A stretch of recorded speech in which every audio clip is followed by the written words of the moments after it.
Dalam adegan berikutnya kita melihat Gi-hun di sebuah salon. Dia akhirnya mendapatkan penutupan dari dalam permainan itu sendiri, sehingga dia merasa lebih baik untuk pertama kalinya dalam setahun. Dia keluar dari salon dengan rambut merah cerah, menunjukkan awal yang baru dan segar. Mungkin dia akan menjadi streamer di Twitch. Gi-hun kemudian pergi ke panti asuhan tempat adik Sae Byeok tinggal.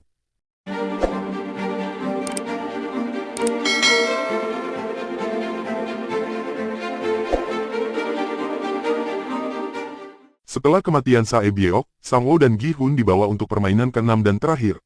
Saat mereka berdiri di depan satu sama lain, staf mengungkapkan bahwa dalam permainan terakhir ini, mereka harus memilih antara menyerang atau bertahan. Gi-hun, yang masih marah pada Sang-woo, memenangkan undian dan memilih untuk menyerang. Keduanya kemudian dibawa ke lapangan tempat mereka memainkan permainan pertama, Red Light, Green Light. Di tengah lapangan, sebuah gambar geometris cumi-cumi digambar. Para VIP kembali mengamati permainan dari platform yang lebih tinggi. Pengawas menjelaskan kepada mereka bahwa permainan terakhir ini disebut Squid Game. Ini adalah permainan anak-anak yang dimainkan di Korea bertahun-tahun lalu. Penyerang, Gi-hun, harus berada di dalam gambar cumi-cumi. Untuk memenangkan permainan, dia harus melewati pertahanan, Sang-woo, dan menyentuh wajah cumi-cumi dengan kakinya. Jika Sang-woo berhasil mendorong Gi-hun keluar dari gambar cumi-cumi, dia memenangkan permainan. Dan terakhir, jika salah satu dari mereka tidak bisa melanjutkan permainan dengan alasan apapun, yang terakhir berdiri akan menang.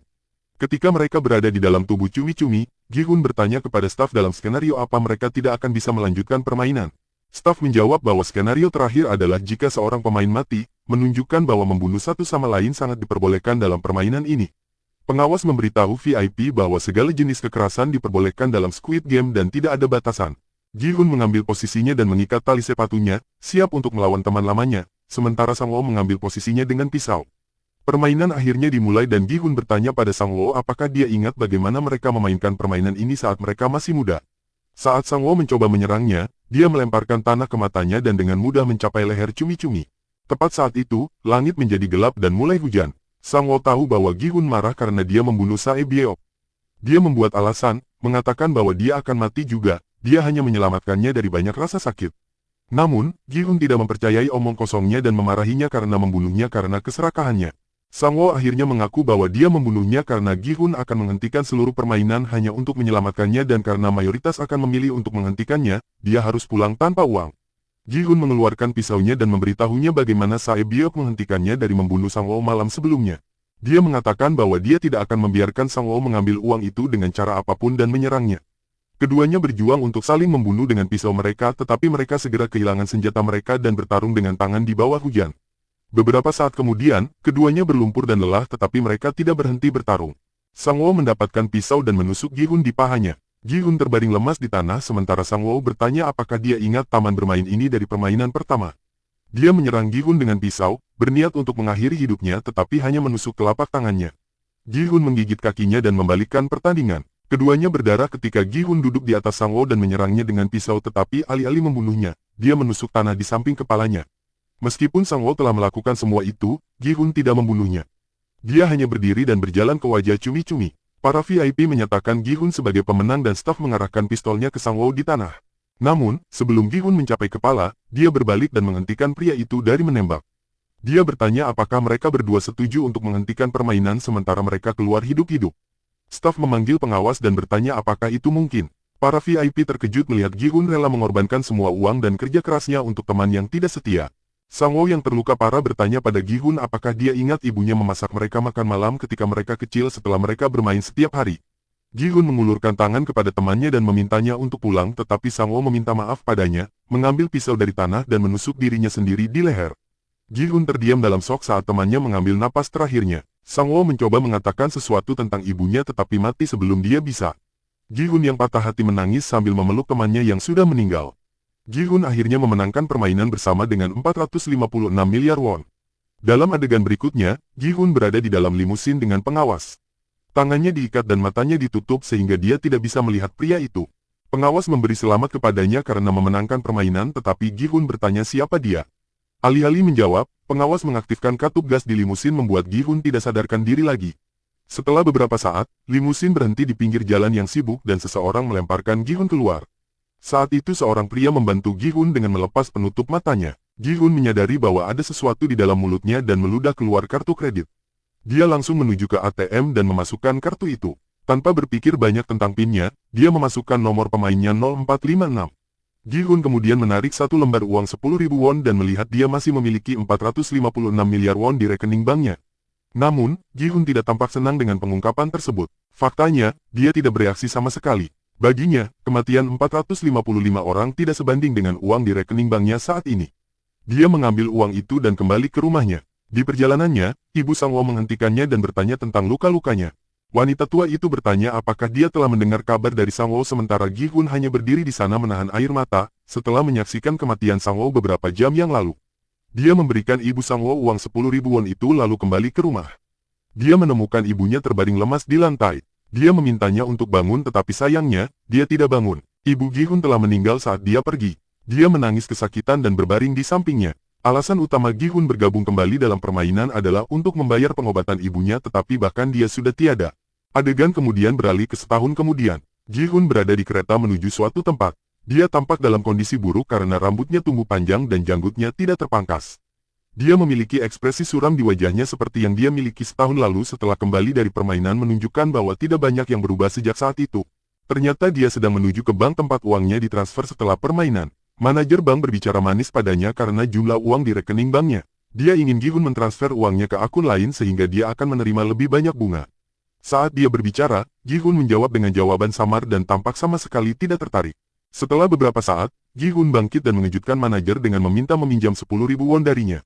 Manajer tidak bisa berkata apa-apa tetapi memberikan uang itu kepadanya. Dengan uang itu, Gi-hun pergi ke pantai dan duduk sendirian sambil minum. Seorang wanita penjual mawar memohon padanya untuk membeli satu, jadi dia melakukannya. Dengan mawar itu, dia juga memberikan amplop kecil. Gi-hun membuka amplop itu dan terkejut melihat kartu emas dengan simbol Squid Game. Di belakang kartu itu, sebuah alamat dan waktu tertulis. Gi-hun sangat terkejut tetapi bertekad untuk mencari jawaban mengapa permainan itu dimainkan dan siapa yang berada di balik semuanya. Dia pergi ke alamat yang tertulis di kartu itu dan berakhir di sebuah ruangan dengan seorang pria tua yang terbaring di tempat tidur rumah sakit. Ketika dia mendekati pria itu, Gi-hun terdiam dalam shock. Pria itu adalah pemain nomor 1. Oh, Il-nam. Il-nam memintanya segelas air dan Gi-hun dengan tenang memberikannya. Gi-hun menenangkan dirinya dan bertanya kepada Il-nam siapa dia sebenarnya dan apakah dia adalah dalang di balik permainan itu. Il-nam mengabaikan pertanyaannya dan menunjuk seorang pria mabuk yang pingsan di jalan melalui jendela. Dia bertanya pada Gi-hun apakah dia masih percaya pada orang setelah semua yang dia alami. Gi-hun semakin kesal setiap detiknya dan menanyakan pertanyaan yang sama lagi. Il-nam kemudian mengatakan bahwa dia ingin bermain permainan. Jika seseorang membantu pria mabuk itu sebelum tengah malam, Gi-hun akan menang dan Il-nam akan menjawab semua pertanyaannya tetapi jika tidak ada yang membantu pria mabuk itu, Il-nam akan menjadi pemenangnya. Gi-hun kehilangan kesabarannya dan mencekik Il-nam tetapi dia berhenti ketika pria tua itu mengklaim bahwa dia tidak akan mendapatkan jawaban atas pertanyaannya jika dia membunuhnya. Gi-hun dengan tenang mematuhi dan melihat jam. 20 menit tersisa hingga tengah malam. Mereka menunggu seseorang untuk membantu pria itu dalam keheningan. Setelah beberapa saat, Gi-hun kembali bertanya kepada pria tua itu siapa dia. Il-nam mengakui bahwa dia adalah dalang dari permainan itu. Dia dan beberapa teman-temannya yang sangat kaya bosan. Meskipun mereka memiliki banyak uang, mereka tidak memiliki kebahagiaan dalam hidup sehingga mereka semua datang dengan rencana ini untuk entah bagaimana membuat hidup mereka lebih menarik. Dia ingin bertemu Gi-hun karena dia belum menggunakan hadiah uangnya dan masih hidup dengan cara lama. Il-nam bertanya apakah Gi-hun belum menggunakan uang itu karena dia merasa bersalah. Gi-hun membalas dengan mengatakan bahwa Il-nam yang seharusnya merasa bersalah karena telah membunuh begitu banyak orang tetapi Il-nam mengklaim bahwa para pemain memilih untuk datang ke permainan mereka atas kehendak bebas mereka. Dia tidak memaksa siapapun. Gi-hun kemudian bertanya mengapa dia sendiri bergabung dalam permainan ketika dia bisa saja menontonnya. Il-nam mengklaim bahwa dia merindukan masa kecilnya dan ingin menghidupkannya sekali lagi sebelum mati karena tumor otak. Saat mereka berbicara, seseorang mendekati pria mabuk di jalan tetapi pergi setelahnya. Il-nam melanjutkan dengan mengatakan bahwa dia tidak menyesal bergabung dalam permainan itu karena dia paling bahagia selama bertahun-tahun saat bermain dengan mereka. Saat dia mengucapkan kata-kata terakhirnya, hanya beberapa detik tersisa hingga tengah malam. Sebuah mobil polisi tiba-tiba berhenti di depan pria mabuk itu. Orang yang mendekatinya sebelumnya telah pergi untuk meminta bantuan dari polisi. Beberapa detik sebelum tengah malam, pria itu diselamatkan dan Gi-hun memenangkan taruhan tetapi sudah terlambat karena Il-nam menghembuskan napas terakhirnya dan meninggal sebelum mengungkapkan lebih banyak tentang permainan itu. Gi-hun melihat wajah pria tua itu untuk terakhir kalinya dan pergi. Kemudian kita melihat kilas balik saat mereka memainkan permainan kelima. Pemimpin permainan melepas topengnya dan menunjukkan dirinya sebagai Oh Il-nam. Kembali ke masa kini, pengawas permainan, Hwan Junho, menutup mata Il-nam. Dalam adegan berikutnya kita melihat Gi-hun di sebuah salon. Dia akhirnya mendapatkan penutupan dari dalam permainan itu sendiri, sehingga dia merasa lebih baik untuk pertama kalinya dalam setahun. Dia keluar dari salon dengan rambut merah cerah, menunjukkan awal yang baru dan segar. Mungkin dia akan menjadi streamer di Twitch. Gi-hun kemudian pergi ke panti asuhan tempat adik Sae Byeok tinggal. Dia menyapa bocah kecil itu yang mulai berbicara begitu Gi-hun menyebutkan Sae Byeok. Gi-hun ada di sana untuk menepati janji yang dia buat pada Sae Byeok.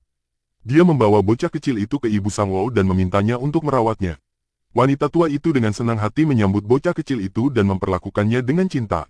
Gi-hun kemudian memberinya beberapa barang bawaan dan pergi. Setelah dia pergi, dia membuka barang bawaan itu, mencari jaket untuk bocah kecil itu, tetapi malah menemukan tas itu penuh uang. Terkejut, dia memanggil nama Gi-hun, tetapi dia sudah pergi. Gi-hun kemudian menuju ke kereta bawah tanah sambil menelepon putrinya.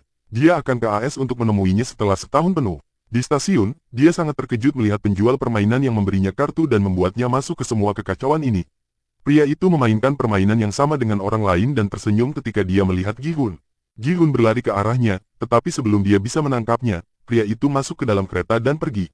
Gi-hun mengambil kartu dari orang lain yang sedang bermain dengannya dan memperingatkannya untuk tidak pergi ke sana dengan cara apapun. Dia kemudian menuju bandara, tetapi menelepon nomor dari kartu itu untuk terakhir kalinya. Orang dari ujung telepon bertanya namanya, tanggal lahirnya, dan apakah dia ingin bermain permainan. Gi-hun memberitahu namanya, mengejutkan orang di ujung telepon. Dia kemudian mengatakan bahwa dia bukan kuda yang bisa mereka pertaruhkan. Pria itu mengenalinya dan memanggilnya nomor 456. Dia memberitahu Gi-hun untuk naik pesawat dan melanjutkan hidupnya demi kebaikannya sendiri. Gi-hun mengatakan bahwa dia tidak akan pernah memaafkan orang-orang yang membuat mereka bermain permainan itu. Dia memutuskan panggilan dan berbalik, bertekad untuk mengakhiri permainan itu. Jika Anda memiliki kesempatan, pastikan untuk menonton Squid Game secara lengkap di Netflix.